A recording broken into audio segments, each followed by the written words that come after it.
Friends, இது நம்ம சேனலோட டிஸ்க்ளைமர். நான் ஒரு செபி ரிஜிஸ்டர்ட் அட்வைசர் கிடையாது. நான் கால்ஸோ டிப்ஸோ ப்ரொவைட் பண்ணுற கிடையாது.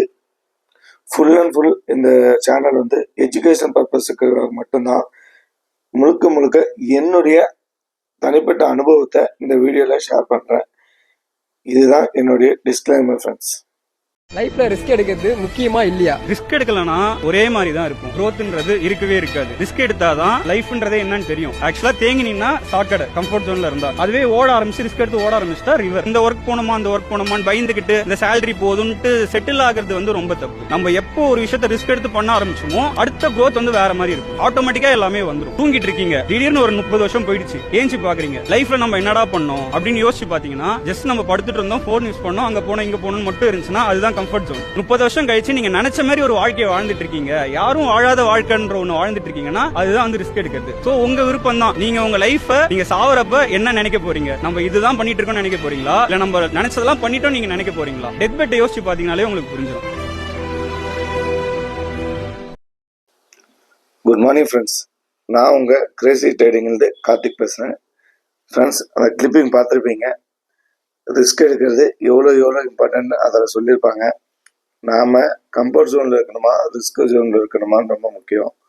ஏன்னா கம்ஃபர்ட் ஜோனில் பெரிய ஏற்றம் இறக்கம் இருக்காது. ஆனால் ரிஸ்க் ஜோன் வந்துட்டா கண்டிப்பாக ஏற்றம் இறக்கம் மாறி மாறி இருக்கும். அதை ஹேண்டில் பண்ண நம்மளுக்கு தெரிஞ்சுக்கணும். அதையும் நல்லா புரிஞ்சுக்கோங்க. அது ரொம்ப ரொம்ப ரொம்ப இம்பார்ட்டன்ட். ஓகே ஃப்ரெண்ட்ஸ், இப்போ நம்ம வீடியோ கொடுக்கலாம். ஃப்ரெண்ட்ஸ், இது நிஃப்டியோட லெவல்ஸ். நிஃப்டி லாஸ்ட் 3 டேஸாக பாருங்க.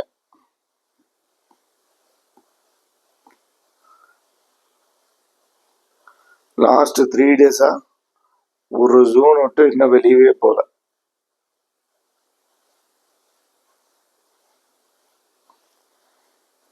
புரியுதுங்களா? லாஸ்ட் 3 டேஸா இப்படிதான் இருக்கு நிஃப்டி. அப்போ கன்சால்டேட்ல இருக்காங்க, ப்ரீமியம் ஃபுல்லா டிகே பண்ணிட்டாங்க. கால் செல்லர்ஸும் புட் செல்லர்ஸும்.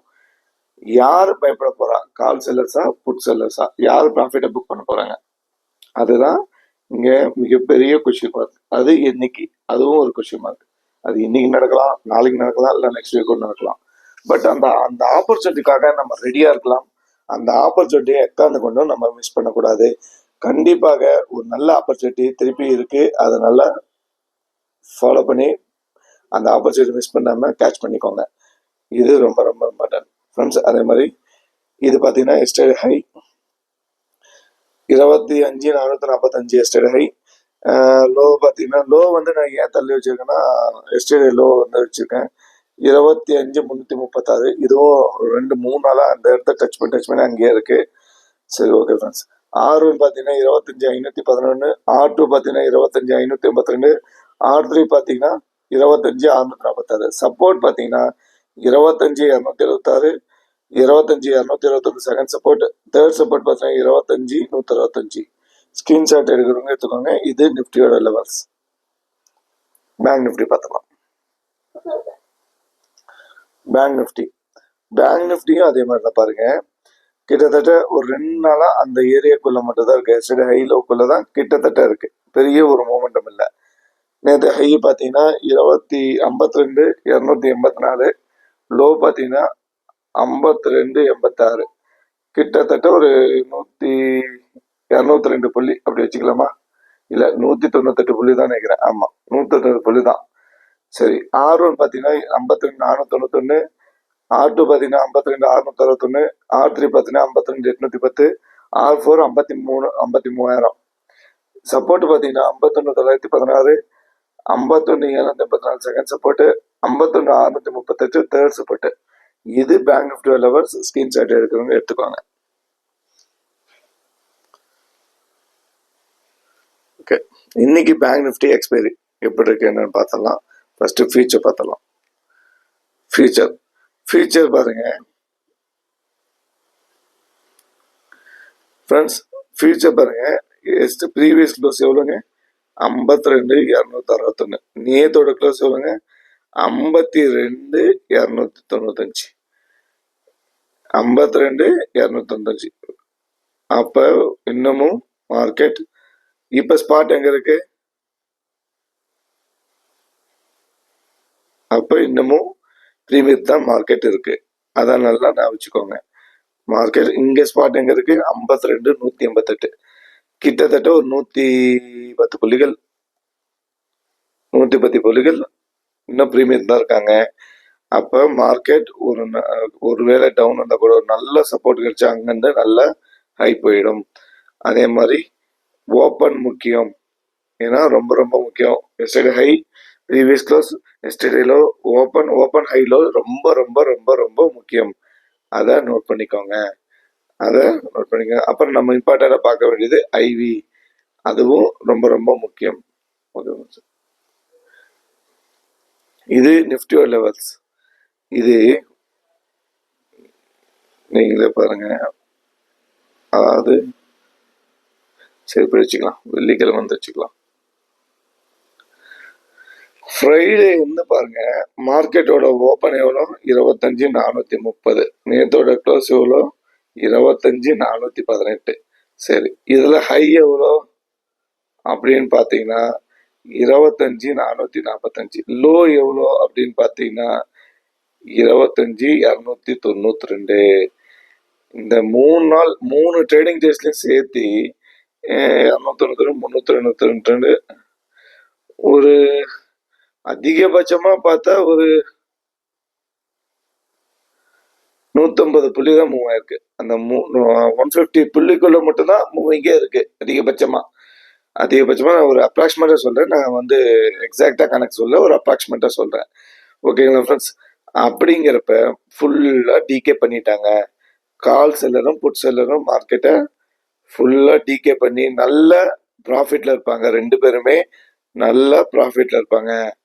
அவங்க யார் புக் பண்றாங்களோ அந்த சைடு வந்து மார்க்கெட் நல்ல பெரிய மூமெண்டம் இருக்கும். அது கால் செல்லரா இருந்தா மார்க்கெட் நல்லா இப்படி ஃபுல்லா புல்லிஷ்ல போகும். புட் செல்லரா இருந்தா நல்லா பியரஸ்ல வரும். இந்த ஆப்பர்ச்சுனிட்டியை நாம கேப்சர் பண்றதுதான் இப்ப நம்ம வேலை. மார்க்கெட் நல்லா பாருங்க, ஃபுல்லா 3 நாளா கிட்டத்தட்ட ஒரு ஏரியா தான், அந்த ஏரியா விட்டு நவரவே இல்லை மார்க்கெட். அப்படிங்கிறப்ப கன்சல்டேட் பீரியடும் முடிஞ்சாச்சு, டிகே பண்ணி ப்ராஃபிட்டும் எடுத்தாச்சு. ஒருவேளை இன்னைக்கும் டிகே பண்ணலாம், இல்ல நாளைக்கும் பண்ணலாம், அது எப்படி வேணா நடக்கலாம், ப்ராபர்ட்டி ஆஃப் சான்ஸ் தான். ஆனா அந்த சான்ஸை நம்ம எப்படி யூஸ் பண்றோங்கிறது ரொம்ப ரொம்ப ரொம்ப ரொம்ப இம்பார்ட்டன்ட். அந்த லெவலை பிரேக், ஏன்னா இந்த லெவல் வந்து ரொம்ப கன்சல்டேட் பீரியடு, இதை பிரேக் பண்ணா அடுத்த லெவலுக்கு மூவ் ஆயிடும் மார்க்கெட் அப்படின்ட்டு ஒரு என்ன சொல்றது, 80% ஆஃப் சான்ஸ் இப்படிதான் நடக்கும். 20% எப்படி வேணா நடக்கலாம், என்ன வேணா நடக்கலாம். அப்ப நாம அதுக்கு உண்டான ஆப்பர்ச்சுனிட்டிக்கு உண்டான கரெக்டா வெயிட் பண்ணி அந்த ஆப்பர்ச்சுனிட்டியை மிஸ் பண்ணாம நம்ம எடுத்துக்கணும். எஃப்ஐ என்ன சொல்றான் பார்க்கலாம். எஃப்ஐஏ 16ஆம் தேதி இது தரலன்னு எனக்கு தெரியல. எஃப்ஐ பை பண்ணாங்க, பெரிய இது இல்லை பாருங்க, 480 கோடி தான். அதனால தான் நேற்று மூமெண்டம் இல்லை. டிஐஏ 824 கோடி தான். அதனால தான் நேற்று மார்க்கெட்ல பெரிய மூமெண்டம் இல்லை. சரி, குளோபல் மார்க்கெட் பார்த்துலாம். குளோபல் மார்க்கெட் கொஞ்சம் லோட வரத்துக்கு லேட் ஆகும்.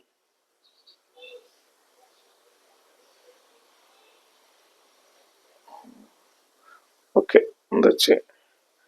குளோபல் மார்க்கெட் ஃபிளாட் ஓப்பன் தான், ஒரு பெரிய நெகட்டிவோ இதோ இல்லை, அப்படியே ஃபிளாட்டா ஓப்பன் ஆகும். அதுதான் ரொம்ப ஒரு ஆப்ஷன் பை இருக்குன்ற தேவை. ஏன்னா மார்க்கெட் ஃபிளாட்டா ஓப்பன் ஆகுது, அங்க இருந்து ஹை போறானா லோ போறானா, அது ரொம்ப ரொம்ப இம்பார்ட்டன்ட். ஏன்னா கேப் அப்லயோ கேப் டவுன்லயோ ஓப்பன் ஆனா அவன் ப்ரீமியத்தை ஆல்ரெடி அங்கேயே வந்து எடுத்துக்கிறான், இல்ல டிகே பண்ணிடுறான், ஏதோ ஒன்று பண்றாங்க. பட் ஆனா அங்கிருந்து ஃபிளாட்டா ஓப்பன் ஆகிறப்ப மார்க்கெட் ஆல்ரெடி டிகே பண்ணி ப்ரீமியம் எல்லாம் கரைச்சாச்சு. இப்ப மார்க்கெட் ஒரு டெசிஷன் எடுக்க வேண்டிய நேரமும் வந்தாச்சு. அதை கரெக்டா நம்ம கேப்சர் பண்ணிக்கணும், ரொம்ப ரொம்ப முக்கியம். அதுக்கு நம்ம பார்க்க வேண்டியது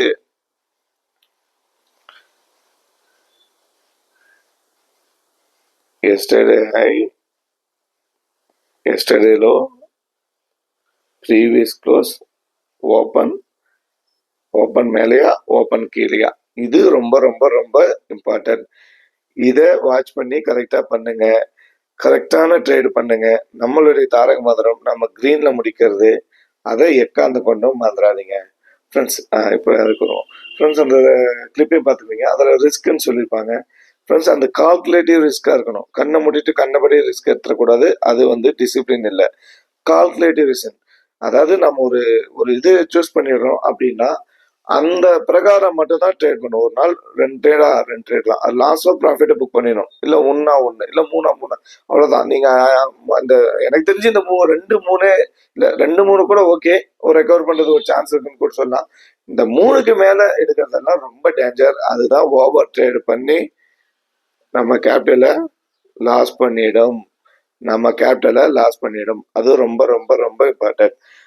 அதே மாதிரி சைக்காலஜி, எமோஷன் இங்க ரொம்ப முக்கியம். மார்க்கெட் பெரிய மூமெண்ட் கொடுக்கும்னு சொல்லி கண்ணை மூடிட்டு வெயிட் பண்ணிட்டு இருக்காதீங்க. கரெக்டான நம்ம என்ட்ரி, கரெக்டான ப்ராஃபிட் வந்தா புக் பண்ணிட்டு வெளியே வந்துடணும். மார்க்கெட் முடிஞ்சதுக்கு அப்புறம் 1000 சொல்லுவாங்க, அதுக்கப்புறம் ஐயோ நம்ம மிஸ் பண்ணிட்டோமே, அது பண்ணிட்டு அதுவும் சைக்காலஜி அஃபெக்ட் பண்ணும். அதுவும் வேண்டாம். நம்ம கரெக்டான என்ட்ரி, கரெக்டான ப்ராஃபிட்டை புக் பண்ணிட்டு டிசிப்ளினா பண்ணிட்டு இருந்தாவே இதை விட சிறந்த பிசினஸ் எதுவும் இல்லை. அதே மாதிரிதான் இந்த ரிஸ்க்கு தான் இந்த ரிவார்டு. நான் பல தடவை பல வீடியோ சொல்லியிருக்கேன். ஏன்னா ரிஸ்க் எடுக்கிறப்ப என்ன நடக்குன்னா அது நெகட்டிவாகவும் போகலாம், பாசிட்டிவாகவும் போகலாம். அந்த நெகட்டிவையும் பேர் பண்ணி திருப்பி பாசிட்டிவா கொண்டு வர்றது தான் ரொம்ப இம்பார்ட்டன்ட். அதுலயும் இந்த ட்ரேடிங்ல அதை கொண்டு வர்றது ரொம்ப ரொம்ப இம்பார்ட்டன்ட். அதை கொண்டு வர்றது அவ்வளவு ஈஸி இல்லை. அதுக்கு தேவை பயிற்சி. அந்த பயிற்சி உங்களுக்கு எவ்வளோக்கு எவ்வளோ இருக்கோ, ப்ராக்டிஸ் எவ்வளோ இருக்கோ அது ரொம்ப ரொம்ப முக்கியம். நீங்க டெய்லி ப்ராக்டிஸ் பண்ண சார்ட் உங்களுக்கு மெமரி ஆயிடும். மெமரி ஆயிடுச்சுன்னா இந்த லெவல் வந்து இப்படி நடக்கும் அப்படி நடக்கணும், ஆட்டோமேட்டிக்கா உங்க மைண்டு சொல்லணும். அந்த லெவலுக்கு நீங்க ரெடி ஆயிட்டீங்கன்னா இதை விட பெஸ்ட் பிசினஸ் எதுவுமே கண்டிப்பா கிடையாது. இது நான் பல தடவை சொல்லிட்டேன். அந்த ஆப்பர்ச்சுனிட்டியை கரெக்டா யூஸ் பண்ணுங்க. தேவையில்லாம நேத்து மாதிரி மார்க்கெட்ல ட்ரேட் பண்ணி லாஸ் பண்றது அந்த வேலைலாம் வேண்டாம். நம்ம டிசிப்ளினா ட்ரேட் பண்ணி கண்டிப்பா ஒரு நாள்ல ப்ராஃபிட்டபிள் ட்ரேடரா ஆகும் நான் நம்புறேன். என்னோட வீடியோ பிடிச்சிருந்தா லைக் பண்ணுங்க, ஷேர் பண்ணுங்க, கமெண்ட் பண்ணுங்க. வியூஸ் போது லைக் பண்ண மாட்டேங்கிறீங்க, கமெண்ட்ல தெரிவிக்க மாட்டேங்கிறீங்க. நேற்று கூட ஒரு இது சொல்லியிருந்தேன், யாராவது அந்த இதெல்லாம் சொல்லி கமெண்ட்ல தெரிவிங்கன்ட்டு. பட் யாரும் ஒரு 5-6 பேர் ரிப்ளை பண்ணியிருந்தீங்க. அவங்களுக்கே என் நன்றிகள். ரிப்ளை பண்ணாதவங்களுக்கே நன்றிகள். ஏன்னா என் வீடியோ பிடிக்கலையான்னு எனக்கு தெரிய மாட்டேங்குது. அது எக்ஸ்பிளைன் பண்ணா கூட நம்ம வீடியோ போடுறத விட்டுட்டு வேற வேலையை பார்க்கலாம். ஏன்னா உங்களுக்கும் டைம் வேஸ்ட், எனக்கும் டைம் வேஸ்ட். அதை கொஞ்சம் ஞாபகம் வச்சுக்கோங்க. தயவு செய்து லைக் பண்ணுங்க, அந்த யூடியூப்லயே கமெண்ட் பண்ணுங்க. நான் அதை எதிர்பார்க்கிறேன். ஏன்னா ஒப்பனை சொல்ல போனா ஒரு ஒரு கலைஞருக்கு பாராட்டுகள் தான் முக்கிய பணத்தோட அப்படின்னு சொல்லுவாங்க. அது மாதிரிதான் நம்ம இவ்வளவு மெனக்கட்டி இவ்வளோ லிஸ்ட்ல எடுத்து இவ்வளோ உங்களுக்கு சொல்றோம். அதுக்கு ஒரு சின்ன லைக், ஒரு கமெண்ட் தான் நான் கேட்குறோம். நம்ம ஃபீஸ் 1000 ரூபா 10,000 கேட்கல. இல்லை ஒருவேளை அந்த மாதிரி பண்ணாதான் நீங்க பாப்பீங்கன்னா சொல்லுங்க, அந்த மாதிரியே பண்ணிடலாம். நீங்க அதுவும் கமெண்ட்ல தெரிவிங்க. Okay friends, bye friends. திருப்பி சொல்லிடுறேன், நம்மளோட தாரக மந்திரம் கிரீன்ல முடிக்கிறது, அதை நல்லா ஞாபகம் வச்சுக்கோங்க. ஓகே ஃப்ரெண்ட்ஸ், பாய்.